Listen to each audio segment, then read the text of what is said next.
How to screen record on iPhone. Let's jump right into the steps. So you don't need any third-party application for recording screen on iPhone. There is a built-in screen recorder on iPhone. You can find it in Control Center.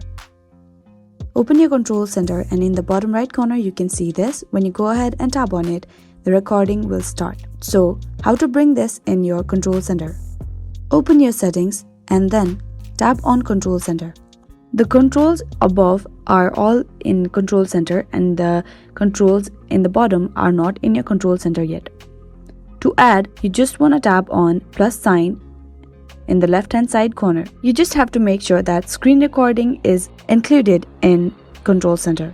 Now you just want to go ahead and open Control Center and tap on the recording icon, and after 3 seconds or so, recording will start. To end it, you just want to go ahead and open Control Center again and tap on that icon again.